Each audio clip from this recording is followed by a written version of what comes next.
Rumors flicker in the campfire light. Soldiers whisper, mocking the cross-dressing female general as if she were a trope in a cheap novel, unaware that the gears of fate have already begun to turn. Steam rises in the bathhouse, masking a bone-chilling cold. Liang Cheng stands like a statue, his declaration that she is unworthy dripping with fanatical arrogance, forcing Zheng Fan to snap at this suffocating loyalty. Zheng Fan tries to deflect with humor, only to realize his casual advice might have been a fatal mistake. Liang Cheng's cold gaze pierces the mist, a reminder of the price of their power. Master's level is their shackle. Blind Bei's poisonous scheme unfurls in the candlelight, every word dripping with blood. He casually outlines a death trap with Zheng Fan as bait, making loyalty sound like an elegant murder. Memory rewinds to the oppressive Grand Hall. The general looms high above. Her reward is a veiled ultimatum. Zheng Fan faces two paths: become a servant of the Li family, or a disposable pawn. His knees bend, but his spine remains unbroken. Facing those piercing purple eyes, rage burns silently within Zheng Fan. This bow is not submission. It is a promise to make the arrogant pay. Reality snaps back to a courtyard strewn with bodies. Liang Cheng stands amidst the blood, sword dripping.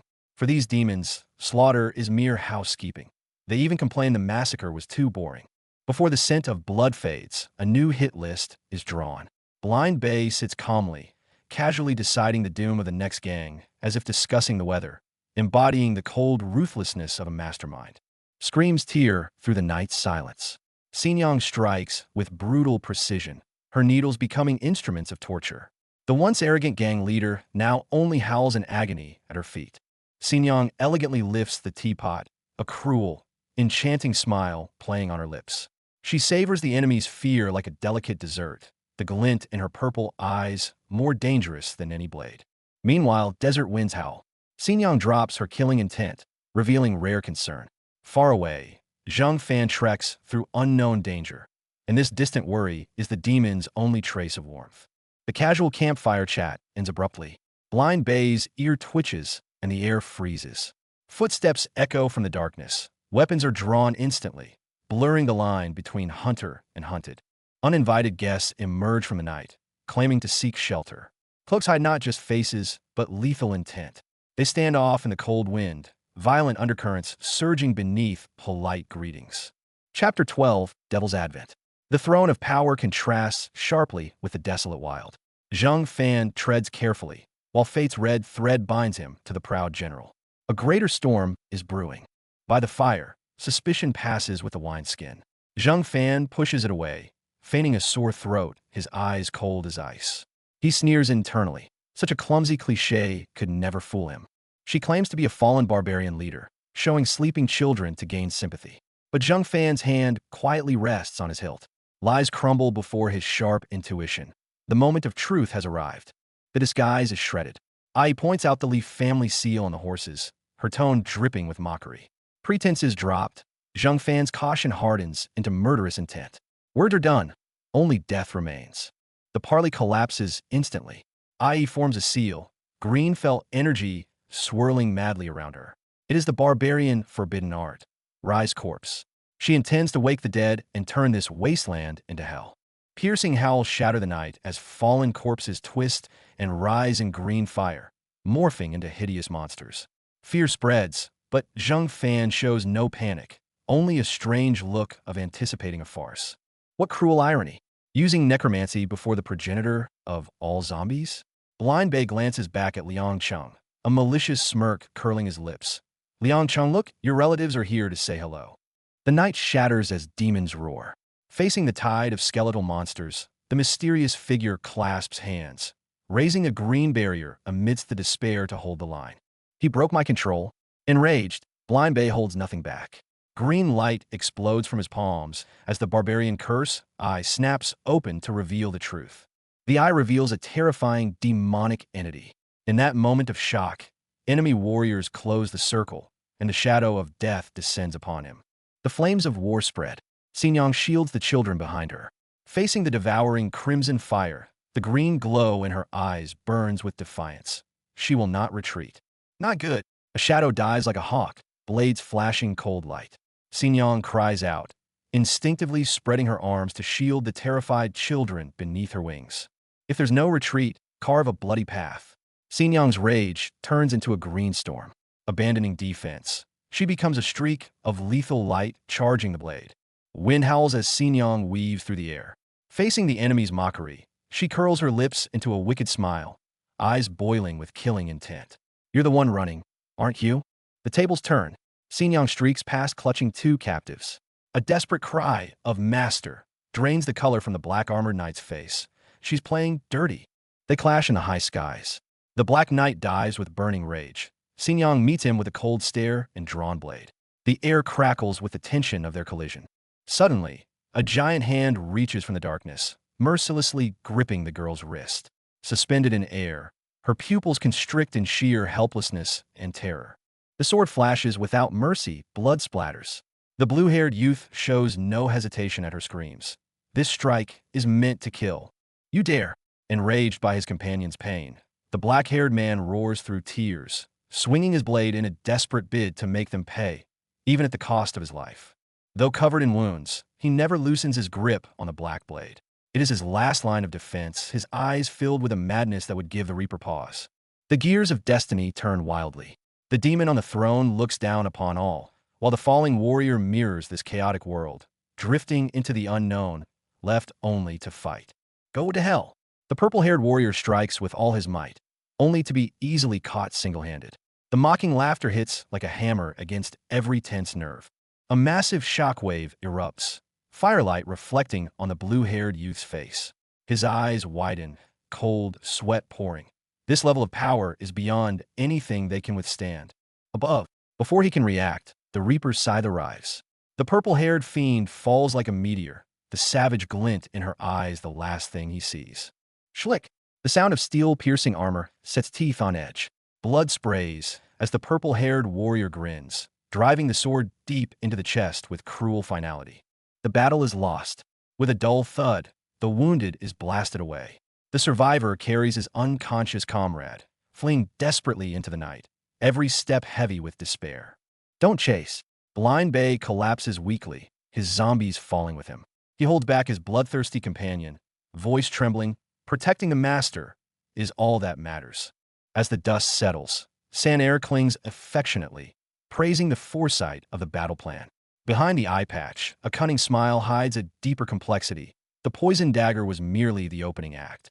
Poison coursing through his veins, the purple-haired youth collapses, fueled only by a desperate resolve to complete the royal mission. Suddenly, Ali bursts onto the scene, cradling an infant, bringing with him a shocking revelation. Even on the brink of death, he barks orders, attempting to rally his troops for a counterattack. But the shadow of despair looms large. A hulking, bearded giant stands atop the hill like a grim reaper, staring down with a savage grin. "The hell are you looking at?" He roars, defiant in the face of death. The only answer is the terrifying swoosh of a giant axe slicing through the night air, accompanied by a cruel, mocking smile. Under the hanging crescent moon, silence returns. The group gathers around the familiar dagger, coldly analyzing the slaughter. It turns out the chance encounter was no accident, but a perfectly woven conspiracy of borrowed knives. The mood shifts abruptly after the slaughter as Ali pulls out a bundle of shallots, mumbling about his fears for the future. The purple-haired youth stares in bewilderment at this sudden supply, while the white-haired figure watches the absurd scene with cold detachment. The scene shifts to the Bayphone County office, where flickering candlelight illuminates an official's anxious face. They worry for the Marquis's fate, skeptical of the commoner, Zhang Fan. Can he really turn the tide with 300 horses when the empire crumbles? Outside the inn, tension spikes. The demon on guard narrows his eyes, watching the returning figures with sharp vigilance. As recognition dawns, the murderous atmosphere gives way to surprise and confusion. This return is anything but simple. They push open the doors, only to be greeted by an empty corridor. The usually bustling inn is deadly silent, with sunlight casting lonely shadows on the stone floor, raising an immediate alarm. Where is everyone? While confusion lingers, an aura of dark majesty seems to sweep through. But the scene snaps back to reality in the courtyard, where an urgent shout breaks the silence. Is the owner back? Facing the confused master, the old man hurriedly explains. Xin Yang bought this place to welcome his return. But beneath the peaceful settlement lies a dark truth, the brutal purging of the hyena gang. This is now the devil's territory. Inside the hall, the demon lords discuss their future livelihood. Learning from past failures involving religion, they choose a pragmatic path. As reincarnators, surely making a fortune selling soap will be child's play. Master is back. The cheers fade into a scene of soft luxury. In the steaming bath, Zhang Fan closes his eyes, surrendering to the intimate care of three handmaidens, letting all exhaustion melt away in this moment of tender indulgence. The feast is lavish, but the atmosphere is subtle. Xinjiang reports on the special arrangements, drawing cold skepticism from the others about corrupting the master. Beside the clash of politics, only Ollie focuses on his rice, letting out a satisfied sigh. Since he enjoys the results, he must be given a choice. The subordinates' bickering halts the moment Zhang Fan sets down his chopsticks. His eyes sharpen, radiating an unquestionable authority. Enough. Let's get down to business. Hearing the exaggerated praise of his godlike foresight, Zhang Fan keeps a cool exterior while internally rolling his eyes at the blatant flattery. Fortunately, Blind Bay brings real news. Not only have they established a foothold, but they've also gained official recognition. Fighting heavy eyelids, Zhang Fan knows he must maintain his emperor persona under Blind Bay's spiritual detection. Sitting upright, he calmly delegates the heavy responsibilities of managing Hu City and expanding their power as if it were a trifle. Nominally the empires, but in reality, loyal only to the master. Blind Bay's words set the tone for the army. Immediately, tasks for integrating old units and training recruits are assigned, quietly spreading a tight net of power. Then comes the most ironic arrangement, having Liang Cheng, the pinnacle of combat, ask the level 1 master for advice. Zhang Fan listens to this absurd suggestion with resignation, ready to end this face-thickening meeting, when a hand suddenly signals a halt. What about me? Aiming demands, unwilling to be forgotten. A sly, cold smile plays on Blind Bay's face as he dumps the heaviest, most worldly burden onto him. The funds to feed 300 cavalry. Aiming freezes. Isn't this task a little too important? In the dim room, oppression hangs heavy. The masked figure commands from above with undeniable force, while the recipient's sharp gaze and cold sneer silently scream defiance. Meanwhile, Chapter 15 opens amidst a torrential downpour. Thunder roars, and urgent footsteps shatter the rainy silence as a servant's panicked report heralds an approaching shift. The rain clears, leaving the courtyard steaming. Drenched in sweat from training, Zhang Fan tries to ease the fatigue with a joke, only to be coldly rebuffed by aiming, creating a subtle chill between master and servant. The scene shifts, the atmosphere turning grim. Aiming and Xinjiang stand side by side, ambition glinting in their eyes as a conspiracy regarding profit and expansion quietly takes shape. Suddenly, a cry pierces the air. Xinjiang is sent flying, tumbling in disarray.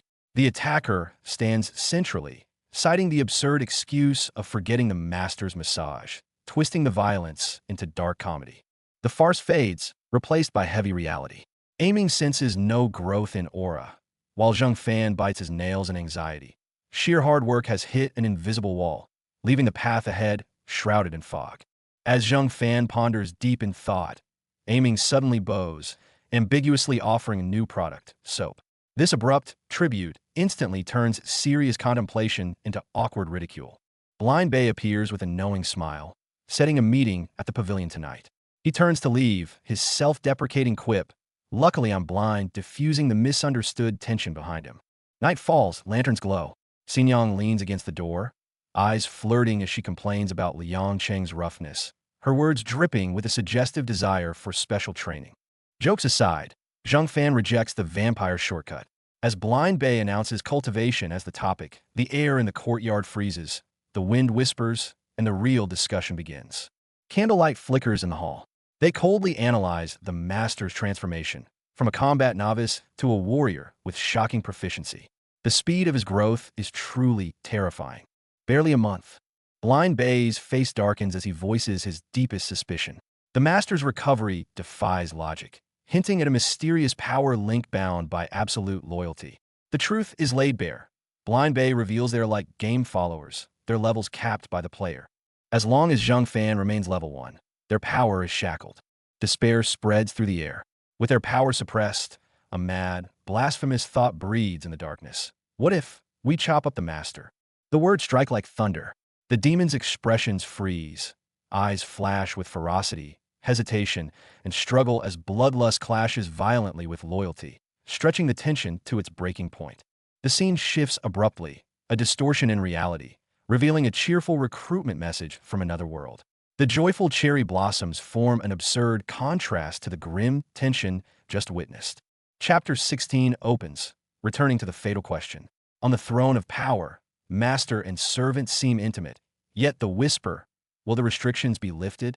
Coils like a viper around their hearts. Night breeze cools the air, wine cups clink. Facing temptation, they recall their original vow, the promise to protect made in humble times. Back then, there was no greed for power, only pure loyalty. We've become insatiable. With a sigh, Xin Yang raises her cup, eyes clearing with renewed resolve.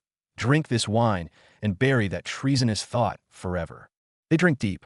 The biting wine burns down their throats like a sacred ritual. In their hearts, they sever the distractions, sealing away the destructive ambition and reaffirming absolute submission. Under the veil of night, Blind Bay sips his tea with a chilling smile. If the master falls, they all vanish. Survival demands they find a teacher capable of forging the master's strength at any cost. Although the companions grumble about the scheme, they have no choice but to comply. Facing doubts and mockery, Blind Bay merely laughs it off, as if every piece of the puzzle is already in place. The scene shifts to a desolate canyon where wind whips up blinding yellow sand. Perched atop the cliff, the group fixes their gaze on the distance, the air thick with the restless tension of the hunt. It turns out Blind Bay had already manipulated the city captain's wife to extract intelligence. The unsuspecting teacher never stood a chance. As the runes on the sand ignite, the trap bares its fangs. Facing doubts about the target's strength, Blind Bay suddenly spreads his arms, screaming manically that this is God's will. In his eyes, this fallen Grandmaster is the perfect sacrifice gifted to the master by fate. The manic monologue is cut short as Master Zheng Fan, clad in black armor, reins in his horse below. Looking up, he instantly realizes Blind Bay cheated with spirit detection, his eyes flashing with a mix of resignation and cold sharpness. Zheng Fan speaks with sarcasm. Others offer gifts to find a teacher, yet his subordinates draw swords to kidnap one.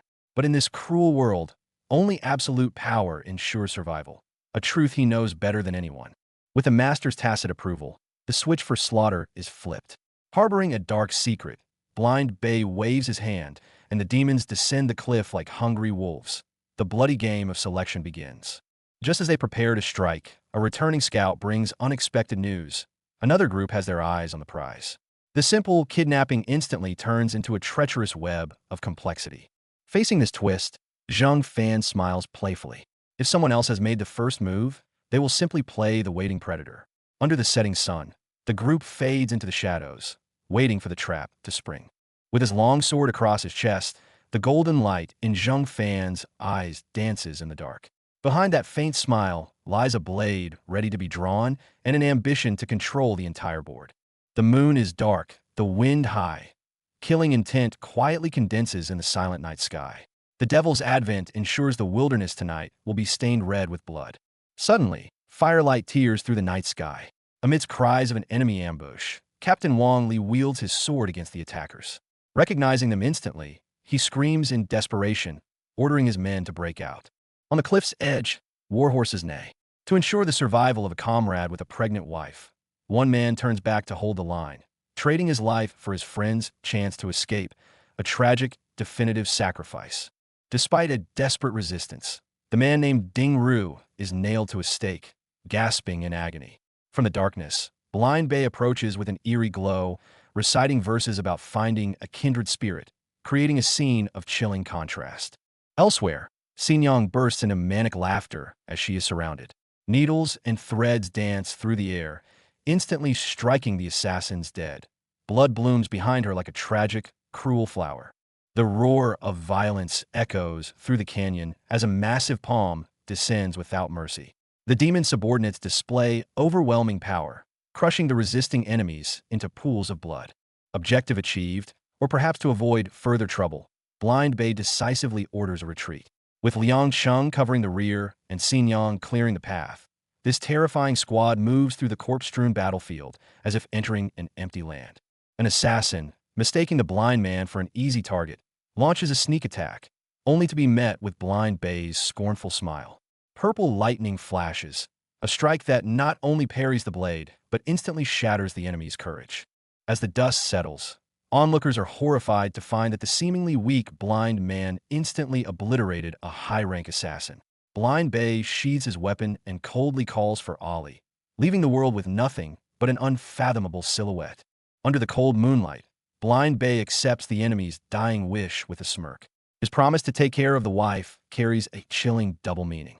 Meanwhile, Liang Chung halts in the dark canyon. What he sees ahead forces a rare look of shock onto his usually emotionless zombie face. The stormy wilderness is a living hell. Ali roars like a beast, tearing through obstacles to protect the fragile target amidst the chaos. As Zheng Fan waits anxiously, Ali finally returns. Hearing that the teacher is unharmed, everyone breathes a sigh of relief, assuming the mission was a success. But as Ali proudly presents his prize, Zheng Fan's smile freezes. The teacher is foaming at the mouth, eyes rolled back. Hardly unharmed, he looks half dead. Is this a joke? Zheng Fan stares in disbelief, cold sweat dripping down his face. Looking at the broken body, his mind races with sheer absurdity and anger. The absurdity continues the next morning. Zheng Fan points at the unconscious Ding Hao, furiously questioning the competence of his chaotic subordinates. Finding no pulse, Blind Bay casually suggests burying the Grandmaster as fertilizer. His tone is indifferent, as if discussing a piece of broken furniture. Suddenly, the fertilizer gasps back to life. Watching Ding Hao wake from the dead, Zheng Fan realizes once again that none of his subordinates are normal. Surrounded, the newly awakened Ding Hao remains defiant. Even in captivity, the Grandmaster refuses to bow down and teach martial arts to these demons. Unsurprised, Blind Bay puts on a fake smile, preaching virtue. But his tone shifts sinisterly as he mentions the family of Ding Hao's benefactor. Spare the innocent? Facing Blind Bay's naked threat of extermination, Ding Hao's iron will shatters. In tears and despair, he is forced to submit. Objective achieved, Blind Bay hides his fangs, hypocritically offering generous terms out of conscience, leaving Ding Hao confused and shaken. After the stick comes the carrot. Blind Bay smiles, promising safety and even revenge if he teaches the master well, perfectly playing the devil's advocate. Later, even Xinjiang finds Bay's methods despicable. But Bay argues with cold logic. Since Wang Li died saving Ding Hao, using his family as leverage is perfectly appropriate. Turning to Xinjiang's fake pregnancy, Bay coolly explains it was just drug-induced emotional regulation. His manipulation of the human body is chilling. This isn't just idle talk, it's preparation. They decide to use the undying aiming as a living teaching tool, and Xinjiang is eager to begin. Pain unbearable for mortals makes aiming the perfect vessel. Though he claims he can't bear it, his resilient body is destined to be Zheng Fan's stepping stone. The lesson begins. Less martial arts, more anatomy. Xinjiang's long needles ruthlessly pierce Aiming's body, demonstrating the flow of qi for Zheng Fan. Seeing aiming turned into a human pincushion, Ding Hao weakly suggests using a diagram, but is ignored. Only demons could devise such a bloody, direct private lesson. To force-feed martial arts into Zheng Fan, his demon subordinates begin a brutal lesson. Xinjiang uses a living body as a canvas, tracing meridians with her needle. Blind Bay proposes a shocking theory, simulating qi by controlling blood flow. The logic is sound, but the bloody demonstration sends shivers down the spine. Aiming demonstrates the results. Simply by lying down and circulating blood, he radiates energy rivaling a ninth-grade warrior, leaving the onlookers dumbfounded. Not to be outdone, Xinjiang erupts with pink energy. When Aiming mocks her girly color, she fires back instantly, the air thick with tension. Blind Bay joins the display with a smile. Gracefully slicing his chest, blue lightning and runes surge forth as he claims this is the exclusive color of a master schemer. Even Xue San and Liang Chung erupt with purple thunder. However, the serious display instantly devolves into bickering over skill colors, turning the atmosphere weirdly comical. Amidst the banter, Ali roars, and golden flames explode uncontrollably. The immense power threatens to tear his body apart, causing everyone to scream for him to stop. Silence returns as Blind Bay reveals the grim truth. An invisible barrier suppresses all their powers. To break this deadlock, They must force a breakthrough within Zheng Fan. In the pouring rain, Liang Cheng swears a silent oath. To strengthen their master, they will do whatever it takes, no matter the cost or method. The next day, Zheng Fan sits in the dojo, utterly baffled. After a night of live demonstrations and theory bombing, is he supposed to be a martial arts master now? He doubts it. The subordinates have lost their patience. Blind Bei decides on an extreme measure, ordering Liang Cheng to inject his own evil qi directly into Zheng Fan to forcibly open his meridians. Purple evil qi drills into his chest like a viper, and Zheng Fan feels his insides burning. This isn't cultivation. It's torture akin to 1,000 cuts. Suddenly, control is lost. Zheng Fan's eyes go bloodshot. His muscles swell grotesquely. The dormant power within clashes violently with the evil qi. He looks ready to explode. The demons scramble to suppress the rampaging Zheng Fan. Xin Yang screams in fury, accusing Liang Cheng's recklessness of nearly turning their master into an idiot. But Blind Bei realizes the truth. It wasn't poison. The master's own qi and blood were so potent, they ignited instantly. It proves he is a peerless genius. Morning light filters in as Zheng Fan wakes. The swelling and tearing pain remain, but for the first time, he clearly feels the surging qi within him. In an instant, worry turns to fanatical adoration. The subordinates swarm him, shouting congratulations, celebrating his accidental breakthrough into the realm of warriors.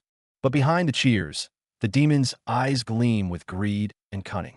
To these monsters, the master is not just a leader, but a project they are competing to sculpt. Late that night, Blind Bei intercepts Shui San, who planned to secretly drug the master for faster growth. He warns coldly, if the master levels up too fast, that thing will wake up. Shui San shudders under the starlight. They nearly went too far. If Mo Wan, the terror sleeping inside Zheng Fan, awakens, only destruction awaits them. In the shadows, Blind Bei smiles, gambling on the master's fate under extreme pressure. But the purple wraith on his shoulder issues a chilling warning. For all his intellect, Bei fails to grasp the true nature of the sleeping horror. The air freezes as the wraith asks the lethal question. Why hasn't the entity unsealed himself? Bei remains silent, letting the horrifying realization dawn on his companion. The answer points directly to a fatal dead end. The truth is suffocating. The wraith grimaces, revealing the nightmare. Awakening now means slaughter. The weak host would be instantly obliterated, deemed utterly worthless by the true demon within. Green fell energy coalesces into a scornful beast, its orange eyes piercing the soul. Crushing all pride with overwhelming pressure, it delivers the final, devastating verdict. Do you deserve to be my father?